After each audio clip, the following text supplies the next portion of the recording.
Alright. What's going on, the Copywriting Call podcast? Your boy Loso 2.0, the copy guy himself. Today I got my brother here, E, man. Please introduce yourself for the audience. Yes, sir. My name is Ibrahim Saccoh, a student of Delaware State. You feel me? I'm from Philadelphia. So you can follow me at _Ibrahim 1S. You know, right here. All right, word. So what's good, E, man? Tell us a little bit about, I know you were in the entrepreneur, realm. Are you looking to get back into that, or kind of tell us about, what you do? Yeah, definitely. I've been taking a lot of time to just prepare myself because the first go round, I just went into it blindly, and that's usually the best teaching. Like your best bet is to always go head on. You feel me? So I did that, and I actually just talked to my partner a couple days ago about like getting back into it and just developing a platform that's like right for both of us. You know what I mean? But so you said, what was your question again in terms of? So what is it that you do? Or like you were doing when you were an entrepreneur? Oh, I was a founder of this company. What is it called? Youve. It's a clothing brand located in Philadelphia. Yeah, that was our little thing, So I get back. No, I definitely had those fire shirts, man. I definitely remember all the shirts, clothing, all that stuff, man. Definitely was a top tier. He was running it up at DSU at some point. So that's another topic I want to talk about, right? So you were doing your clothing brand. I know we were hooping and you were doing school. How were you juggling, being a good student at the same time, trying to be a good entrepreneur, and on top of that, still having time for, to work out and all that? We just basically planned everything out, like planning what is the saying? Failing to plan is planning to fail. Yeah, planning to fail is failing to plan. So like without a proper like game plan, you're just setting yourself up. So honestly, for me, I just set time aside, like I'm gonna do this at this time and do this at this time, because if not, it was just gonna be chaotic. So I just appointed times for certain things. Okay, so you kept a tight schedule, then you were saying, for like everything that you had to get done. Yeah. Okay, because you feel like, being an entrepreneur and being at an HBCU, man, everybody's not dumb. They know that stuff is, fun and all that stuff. Do you feel like that kind of took a toll on you being a student as well, or? You said the fun, meaning as like the parties? Yeah. You gotta have balance, honestly. You can't get too far ahead of yourself. You gotta have balance with everything you do, Like, can't party every weekend, can't do all of that stuff, because at the end of the day, you gotta think you in school. Like, you're not going to school to be a party animal. You feel me? You're going to school to better yourself. You feel me? So it's all about balance. He said that party animal. Hey, some people are. I ain't gonna lie. Hey. No, that's all true. That's all true, though. And like what you said, with balance, though, right? I like what you're saying. It's like you don't go to a party every weekend, but it's okay to still have some fun, though, at the same time, because you are in school, though, right? You feel like also it's really important to show that, go out every once in a while with your friends and all that stuff as well. Yeah, definitely. Because if you're just working on like all that stuff at one time, like you're gonna get burnt out. It's inevitable. Like you're gonna get burnt out. You feel me? So it's like you need rest. You need a time to just relax and chill. You know what I mean? Take your mind on things. No, definitely. I totally agree, because I know there's a lot of gurus and stuff and people that they listen to that are just like, work 24/7, but you still have to, work hard, play hard. Nasty. Right. Because I feel like without the rest, it's going to take a toll on like your doing and everything you're doing. Like it's going to take a toll on your work and all that stuff. Like rest is important. You need that break to like, it impacts your creativity. You know what I mean? Like you need that break to be able to like just venture out and have like a open mind. Yeah, no, definitely. It's called burnout. Like some people just go so hard and then they don't have a chance to like, they don't know rest. So then they eventually burn out because they're just going too fast, too hard. So I definitely agree with what you're saying right there. That's definitely some good tidbits that you have. Now, as far as, dealing with school and doing all that stuff with a good balance, do you also balance time for you to have, mental health breaks and all that stuff like that, or how do you deal with your mental health? So for me, I personally like I start my day off just by like getting up, taking a shower, and I just sit in my bed and just I pray. Or I will meditate because I feel like if I don't do those little things, I won't be like 100%. You know, I need time to just reset my mind before I go into my day. Like those little habits are, I feel like, important to establish, like no matter what field you're in. Yeah, no, definitely. I know what you're saying. Like you said, you got to have a strong morning routine, some time to yourself, right? Some people just get up. It's like you have to get ready to get ready. So you can't just get up and just start your day. You got to get up and prepare your mental health for that day for you to do all that stuff. Okay, yeah. So that's cool. So you got school, you got your business, you got, you know, hooping and all stuff like that. But where do you make time for, you know, relationships and stuff like that, man? Do you feel like all that stuff pushes that all on the back burner? Like, what's going on? Like, I don't be too focused on like relationships right now. Like, if I catch a vibe, I'll catch a vibe, but I'm not too focused on it. Like, that's not something I'm too, you know. Like, if it had, that's a time I'm on. So then, all right. So you mean catch a vibe? How do you determine what's a good fit for you or not? She got to be thinking the same way I'm thinking. Like, I'm preparing myself not just for like these next couple months, but like years down the line. You know what I mean?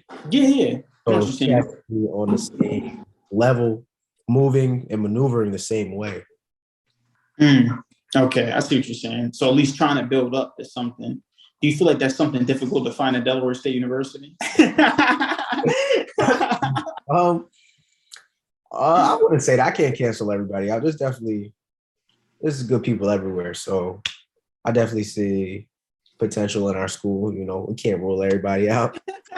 Hey man, listen, that's like, you know, trying to find you on the haystack, I guess, right? Huh? It's still in there though. It's still in there. You know?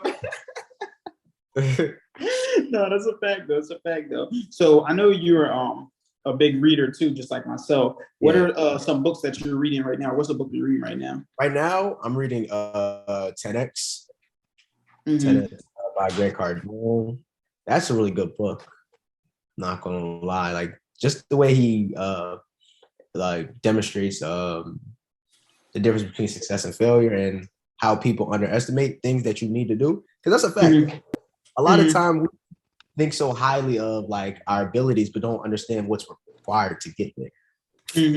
No. I know what you're saying. Sometimes people, and I swear I just had this conversation with one of my employees. It's like, bro, like you think you deserve to be somewhere because you've been here for a little while. Nah, bro, you don't know what it takes to get here.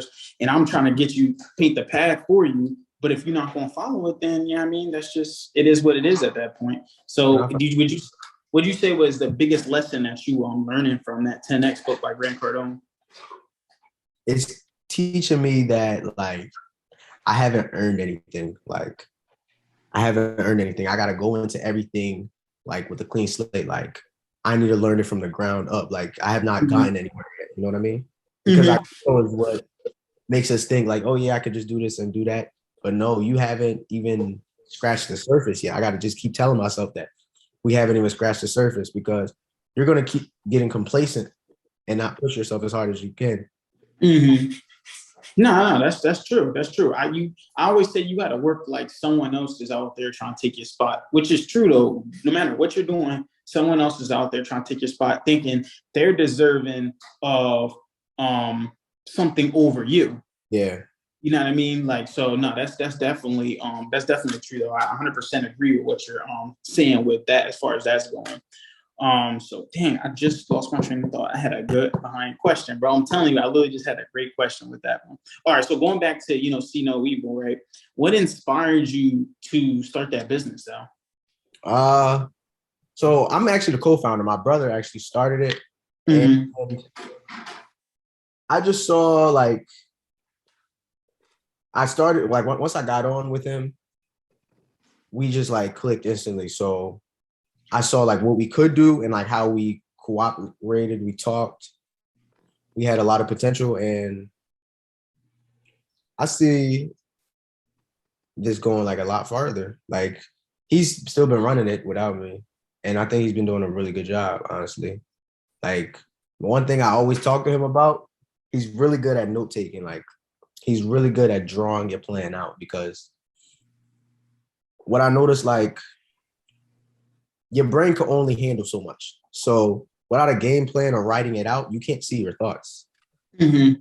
So just his ability to write stuff out, I really commend him about that every day. But yeah, that business, I feel like that business is going to go really far, you know? Like we always talk about it, like it's bigger than us. Like we want it to be bigger than us. 100%. 100%, bro. That's what we're doing this, right? Like anything we do, it's about the value of a person is based off of how they can affect other people. Yeah. So it's like, how many people can you affect? You know what I mean? How many lives can you change? Those people make more money. You feel me? That's why the president is only limited to a certain amount of money. You know what I mean? They make about what? You know, multiple six, maybe $500,000 a year. But then you got, you know, Grant Cardone out here, and you got Michael Jackson or, you know, Michael Jordan. They're, you know, making millions and millions of dollars because they are affecting people internationally. You know what I mean? So it's about how many people can you affect. I definitely agree with that. So is See No Evil like, so it's a brand rather than just a t-shirt thing. Like, what does that really mean to you? Like See No Evil? See No Evil means to me, I like it's a lifestyle. You know, you see no evil. I feel like it's set in stone. It's self-explanatory. It's self-explanatory, right? So from the city, you can't see evil. You got to be able to look past it. Mm-hmm. Okay, all right. So that's nasty. No, that's cool though. That's cool that you're saying and See No Evil, stuff like that. So let's talk a little bit about, you know, living in Philly and stuff like that. How would you say, you know, it was growing up in Philly? Growing in Philly, you have to be able to adapt. I'm gonna say that no matter where part you live in, you got to be able to adapt and understand your surroundings.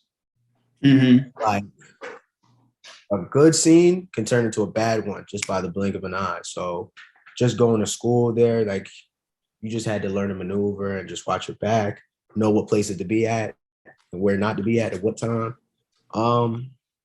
But I feel like it's a lot different now than when I was like growing up as a kid. I feel like it's much, much more crazier now. Like, yeah. like I could go to the park as a kid. It'd still be crazy, you know, but I could still go to the park. Now, bro, you can't go nowhere. You can't go nowhere. Like, these kids is like, what, 15 years old? Yeah. 15 years old, all got Glocks to school. To school. That is dangerous. So, I mean, with seeing that and stuff like that, what kind of impact do you feel like you could have for the youth of Philly? I feel like I could show kids you don't have to be a thug to be successful. You don't have to be a thug to be cool. You know what I mean? Like, the coolest people are the people that are themselves. Like, no, I agree, bro. That's the whole point of this podcast, bro. It's literally to show people that's like, you don't gotta be statistic. You feel me? You don't gotta, you know, rap, sell drugs, you know, play with guns, none of that stuff like that to be successful. There's plenty of things that you could do. You know what I mean? You had your clothing brand with your brother, you know, other people, motivational speakers on here. I got people in tech that came on here before. It's like, it's definitely the show that's like, you don't really have to do this in order to, you know what I mean, to do that, stuff like that. So I definitely agree. So if you had to make a plan out to like, you know, what do you feel like will be an immediate impact to basically stop all that violence and stuff in the city? An immediate impact. Wow. Let's start with the rappers though. I used to start with the rappers. Yeah, definitely. Because that's what's like influence everybody. What you hear is what you become. You feel me? Oh, we got that DSU Wi-Fi. You can hear me? Yeah, I can hear you now. All right, my Wi-Fi. Yeah, it's that DSU Wi-Fi, bro. Bug. It's the DSU Wi-Fi, bro. Go ahead. Dang, this joint tripping on me. Dang, bro.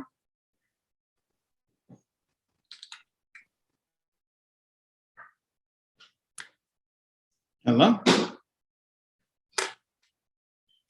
Dang, everybody. It's crazy. This joint really froze on it. It's the DSU Wi-Fi.